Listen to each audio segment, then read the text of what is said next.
Fala pessoal, tudo bem?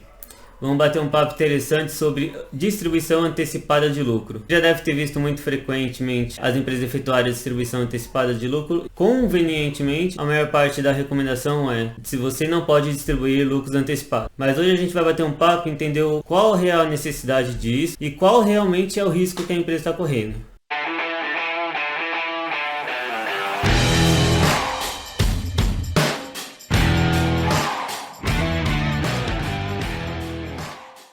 E para bater esse papo importantíssimo com vocês, eu trouxe comigo um convidado mais que especial, meu sócio David. E aí, Marcão? Veio me ajudar a bater esse papo junto com vocês.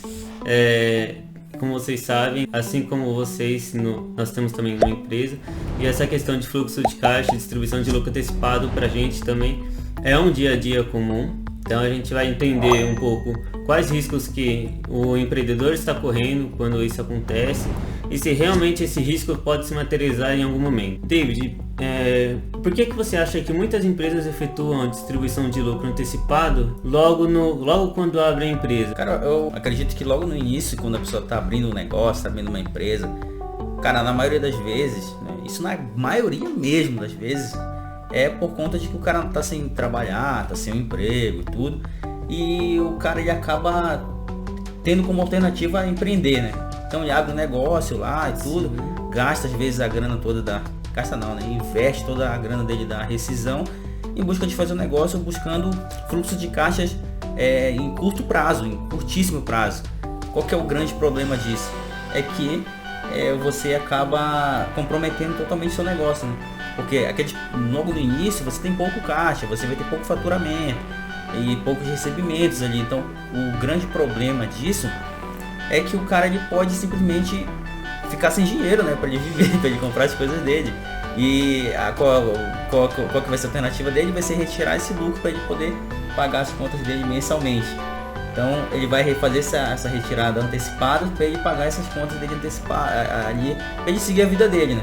Então ele acaba tendo que retirar da pessoa jurídica, no caso a empresa dele, para ele custear a pessoa física, que já vai ser outra coisa. E aí ele tendo também a vantagem de poder retirar sem incidência do imposto de renda, né? Que por enquanto ele é isento, ele vai retirar o dinheiro para ele poder sobreviver, né? Claro que muitas vezes também o cara retira prolabore, que o prolabore ele é o salário do sócio, né? Que trabalha e tem uma atividade na empresa. Ele vai retirar esse prolabore e vai retirar lucro também. Mas isso evidentemente, por exemplo, a gente já viu muito também, né? A empresa ele fazia essa retirada e aí quando chegar no final do ano não tem lucro para comportar essa retirada. Sim. E aí é feita uma manobra, digamos assim, uma manobra contábil, né, em relação a isso. Que muitas empresas, muitos escritórios, eles acabam colocando como empréstimo de mútuo. E aí, Marcão, o que você acha dessa contabilização? Cara, o próprio registro em si, ele já é uma coisa que já coloca em risco, porque o que é o mútuo para vocês que possam não ter visto ainda? Mútuo nada mais é do que uma confissão de dívida. Então seria um contrato feito a reconhecimento em cartório, e esse cartório tem, como a própria norma diz, que uma taxa de juros que deve incidir sobre esse mútuo. Só que o próprio contrato ele pode especificar a incidência ou não de juros referente a esse mútuo. E quando você reconhece um mútuo, espera-se que você tenha um contrato de mútuo. Mas a maioria das vezes não é o que acontece, não há nem mesmo um registro em cartório ou algum outro documento de confissão de dívida. Ele não tem esse registro, e sem contar que, tendo escrito ou não no contrato, ele tem que recolher o IOF, né, dessa operação. Exatamente. E já não tem um registro, imagina o contrato de IOF, coisa desse tipo, não vai ter realmente. E acaba que, por exemplo, se você tem uma empresa menor, do simples ali, que não passa por auditoria nem nada, cara, isso aí vai passar tranquilo. Agora, se você já pensa, ou às vezes você nem está esperando, mas o seu negócio cresce, toma dimensões gigantes, e aí você precisa fazer uma auditoria para adquirir novos investimentos, para, enfim, vender o seu negócio ou fazer mesmo uma abertura de capital, aí o problema começa a surgir, cara. Isso é dor de cabeça das grandes, isso aí. Você não tem ideia da quantidade de dor de cabeça que dá depois para fazer esse registro, para recolher as coisas tudo em atraso. Então realmente é um risco muito grande. E tem também aquela grande polêmica, Marcos, que geralmente há muito, né, entre os próprios contadores. Existe ou não a distribuição antecipada de lucros? Para você acredita que existe ou não existe essa tal distribuição antecipada? Porque tem muita gente que defende que não existe, e tem gente que já defende que existe. Cara, na prática não tem como falar uma coisa diferente. A distribuição antecipada realmente existe. A gente sabe disso.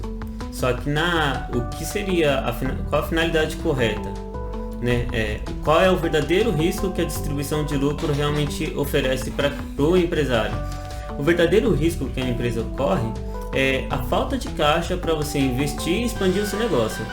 Isso é uma coisa que raramente quando o contador vê uma distribuição de lucro estrondosa acontecendo, raramente ele vai chegar com você e vai conversar de que esse realmente é o risco. O cara, ele vai te apontar principalmente o risco dos 27,5% de imposto de renda. Mas, como você já sabe, a maior prática das vezes que vai acontecer é ele fazer a recomendação de um reconhecimento de multa na contabilidade e dificilmente o processo de reconhecimento o recolhimento do imposto de renda, isso vai acontecer. Então é uma coisa muito difícil de acontecer, exceto que se a sua empresa for realmente muito grande, se necessário uma auditoria ou passe por algum processo de fiscalização, que realmente é algo raro de acontecer.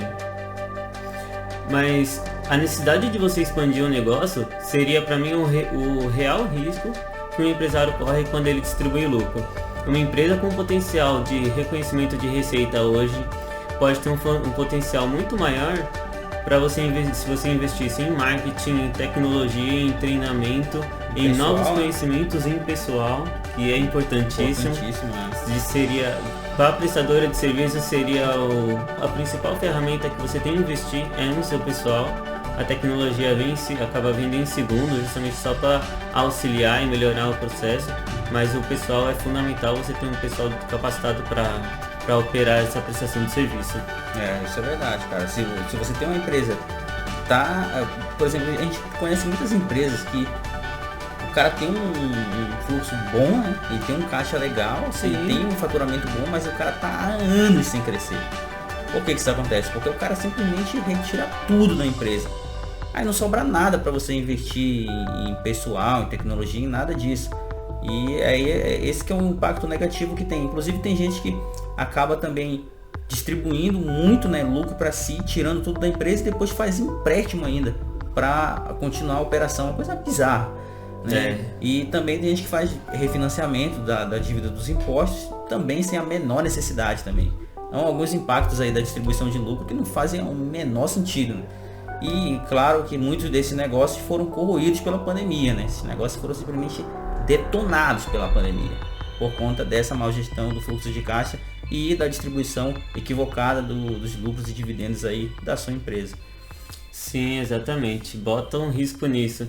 Imagina você substituir um caixa saudável por um caixa que você tem uma dívida, você tem um imposto, um juro, uma taxa de juros atrelada a ele, e que você, ao invés de você aumentar o seu caixa saudável com sua distribuição de lucro, na verdade você acaba tendo que captar recursos de terceiros para você operar, para você continuar a sua operação.